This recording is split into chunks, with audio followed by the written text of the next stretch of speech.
जैसे ये वाले डायलॉग में No, Mr. Spacecraft Engineer thinks he knows everything. Ranvijay इस मूवी में क्या करता था, कितना पढ़ा था और कहाँ तक पढ़ा था, ये कुछ भी मूवी में नहीं बताया गया है, लेकिन बिना पूछे ही इस डायलॉग में बता दिया था कि रणविजय का एजुकेशन, क्वालिफिकेशन और वो काम क्या करता है। स्पेस क्राफ्ट इंजीनियर, इसलिए वो मशीन गन बनाने का आइडिया दे पाता है। हाँ, वही मेड इन इंडिया वाला गन। तो एक ही डायलॉग में रणविजय के बारे में ये सब क्लियर हो जाता है। रणवीर कपूर को एज ए एनिमल बनाकर थिएटर्स को स्टेडियम में बदल दिया था वांगा जी ने और पूरे 900 करोड़ का बिजनेस किया था। मैं थिएटर में देखते वक्त ज़्यादा डिटेल्स नोटिस नहीं कर सका, इसलिए मैंने OTT पर आने के बाद फिर से एनिमल देखा और बहुत सारे हाइडन डिटेल्स निकाले और बहुत सीन्स को नोटिस भी किया, तो उसके बारे में बताने वाला हूँ। तो वीडियो में लास्ट तक बने रहिए। तो मैं हूँ सोहेल, तो वीडियो को स्टार्ट करते हैं। तो सबसे पहले डायलॉग से स्टार्ट करते हैं। पब्लिक तक आसानी से पहुंचाने का तरीका होता है डायलॉग। एनिमल में बहुत से डायलॉग है जिसे सुनते टाइम नॉर्मल लग रहा होता है, लेकिन उस डायलॉग के पीछे एक डिटेल होता है, जैसे ये वाले डायलॉग में है। और इस डायलॉग में जब रणविजय छोटा होता है और उसके माँ क्लोन बनाने की बात करता है, तो रणविजय बोलता है करने में टाइम लगता है, बॉडी डबल बनाना पड़ेगा। ये डायलॉग हमें पहले से हिंट दे रहा था कि विजय के अंदर ये आइडिया पहले से है और ऐसा इसमें पॉसिबल भी है। जब ऐसा सिचुएशन आता है तब रणविजय अपने बचपन का आइडिया अपनाता है और उससे आगे जाकर ये आइडिया को अजीज भी अपनाता है। जब विजय और वरुण का झगड़ा के बारे में हमें पता नहीं था, तब एंट्री सीन में रणविजय बोलता है एक सेकंड, क्या हुआ?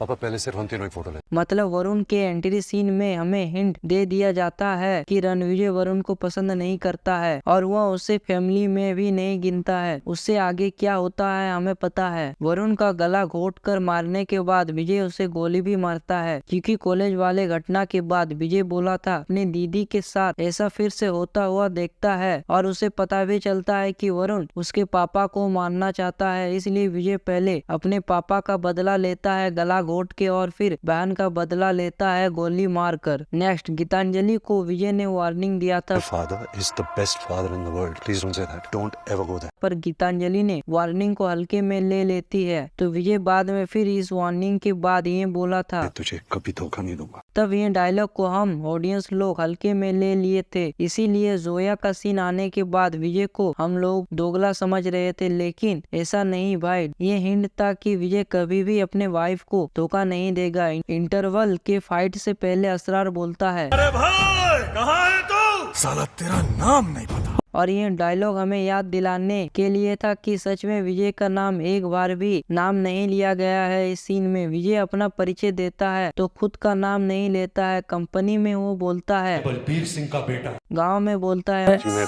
बलबीर सिंह का पुत्र। मतलब इंटरवल में जाके विजय का नाम उससे पहले ये बात याद दिलाया जाता है। कोमा से बाहर निकालने के बाद विजय को सुनाई नहीं देने लगता है। तब एक डॉक्टर कहती है कंकशंस की वजह से आपका sense of taste and smell चला गया है। पर किसी ने भी इस डायलॉग को नोटिस नहीं किया होगा, लेकिन आगे इस सीन में हमें देखने को मिलता है कि विजय का टेस्ट क्या है, स्मेल कैसा है, कुछ नहीं पता चल रहा होता है। गीतांजलि गुस्से में खाने में ज्यादा नमक डाल देती है। और अब चलते हैं एक्सप्रेशन डिटेल की तरफ, जहाँ कोई डायलॉग तो नहीं है, लेकिन बिना डायलॉग के भी वो सीन एक्सप्रेशन के थ्रू बहुत कुछ बता रहा है। जैसे ये वाला सीन, विजय का एंट्री मारते ही गीतांजलि का मम्मी का फेस से हमें एक्सप्रेशन देखने को मिलता है, जो बता रहा था कि जो विजय गीतांजलि को बता रहा था ना कि जब घर में एक सुंदर लड़की होती है और उसका एक भाई होता है और उस भाई के बहुत सारे दोस्त होते हैं, तो उन दोस्त में एक को चुनकर घर की मौसी, बुआ, ताई, भाई बनाती है। जब रणविजय गीता के घर आए थे तब ये वाली आंटी है जिन्होंने कहा था कि बेटा कौन है ये? भैया के दोस्त है मौसी जी। अच्छा, भैया के दोस्त भी तुम्हारे भैया हुए ना, बांधो राखी। और भाई बना दिया था। इसलिए जब गीता के एंगेजमेंट में विजय को देखता है तो गीता को देखकर वो कंफर्म कर रही थी कि कहीं उसे तो नहीं देख रही है। उसके अगले दिन गेम पलट जाता है। तब आंटी जी बोलती है ये जब बच्चा था तब से जानते इसे। तब कंफर्म हो जाता है कि भाई बनाने वाली आंटी जी यही हैं। तभी विजय को देखकर ऐसा एक्सप्रेशन दे रही थी। क्या बात भाई, इतना बड़ा डिटेल एक छोटे से एक्सप्रेशन में। बलबीर सिंह को गोली लगने के बाद जब विजय इंडिया आता है तो पहली बार वो रूप के पति गौरव से मिलता है। गौरव बोलता है कि सर से मिले आप? तो विजय भी एक अजीब सा एक्सप्रेशन देता है। तो अब सब को पता है विजय क्या सोच रहा होता है, तो आप पहले ये देखो। पापा पापा क्यों बोलता है?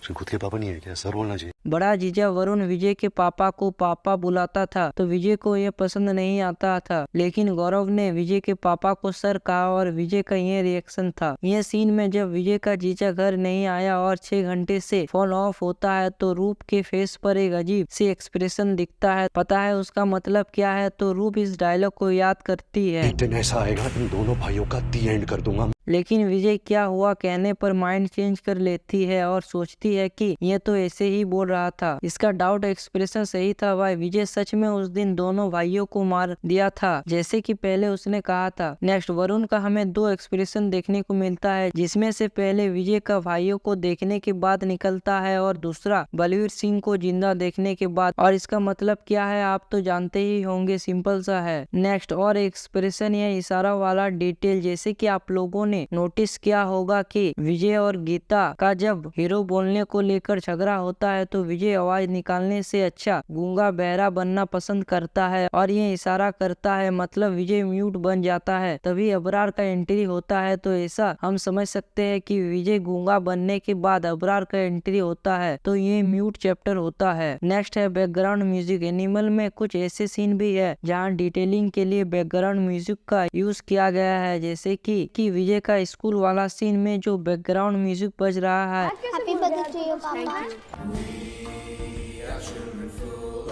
सेम वही वाला म्यूजिक तब गाता है जब विजय अमेरिका से वापस आता है और गीता के एंगेजमेंट वाले दिन ये गाना गाता है। नेक्स्ट विजय और वरुण का बहस चलते टाइम हमें मैसेजेस का साउंड सुनने को मिलता है। To follow. ये वही साउंड ही है जो विजय का बहन रूप और वरुण का भाई के साथ बात करती है और जब विजय रूप से पूछती है कुछ चल रहा है तुम दोनों के पीछे? नहीं, ऐसा कुछ नहीं है। ये सही है, क्योंकि रूप के एक्सपीरियंस से ही पता चलता है कि उसने उसे रिजेक्ट कर दिया है और बेचारे का दिल टूट चुका है। और इस कुछ मिनट के सीन बिना कोई डायलॉग के लव स्टोरी को क्रिएट भी किया और निपटा भी दिया। बलवीर सिंह को गोली लगने के बाद वर्कर्स जब काम करना बंद कर देते हैं तब विजय उन्हें मीटिंग के लिए बुलाता है। तभी हमें एक साउंड सुनने को मिलता है, काम बंद कर दिया। ये साउंड था एक सायरन की, जैसे कि कंपनी में कोई इमरजेंसी मीटिंग के लिए बजता है और इसे सुनने के बाद बॉडी के रोंगटे खड़े हो गए थे। नेक्स्ट एनिमल बीजीएम आपने देखा होगा बचपन में जब ऑलरेडी एनिमल मोड पे था, फिर एनिमल को अमेरिका भेज दिया गया, तब वो थोड़ा सा ठीक होके लौटा, लेकिन इंडिया में जब एनिमल बनने की कोशिश कर रहा था तब बैकग्राउंड में बीजीएम सुनने को मिलता है। यह सीन में आपने देखा होगा और ये सीन में भी। और जब विजय को पता चलता है वरुण उसके पापा को मारने की कोशिश कर रहा है तब और वो खुद को रोक नहीं पाता है और वरुण को ऊपर का टिकट कटा के खुद भेज देता है, आई मीन मर्डर कर देता है। और जब वो अपने जीजा को मार देता है तब हमें एनिमल का टाइटल देखने को मिलता है। इसका मतलब होता है एनिमल मोड फिर से चालू हो गया है। और जब एनिमल जख्मी होता है उसके बाद एनिमल वाला बीजीएम नहीं सुनाई देता है क्योंकि एनिमल जख्मी हो चुका है। एनिमल ठीक होने के बाद फिर से एनिमल मोड एक्टिव हो जाता है और बीजीएम बजने लगता है। और इंटरवल फाइट के टाइम विजय बोलता है, पाली मिश्रा अंकल को फोन कर, बोल एयर एम्बुलेंस भेजे जल्दी, ट्रैफिक में फंस जाएंगे हम लोग। ट्रैफिक में फंस जाएंगे बोल के एयर एम्बुलेंस बुलाया, पर किसी ने भी एयर एम्बुलेंस को नहीं देखा। इस सीन में एयर एम्बुलेंस के साउंड को नोटिस कर सकते हैं। नेक्स्ट ये सीन पर जब ब्लास्ट होता है तो एक ग्रेनाइड हमें एक एक्स्ट्रा बड़ा देखने को मिलता है और यही यह ग्रेनाइड होता है जो ब्लास्ट होने के बाद विजय के सामने आके गिरता है और विजय के पास ब्लास्ट होता है। तो आई होप आपको ये वीडियो अच्छा लगा होगा। तो मिलते हैं नेक्स्ट वीडियो में। जय हिंद, वंदे मातरम।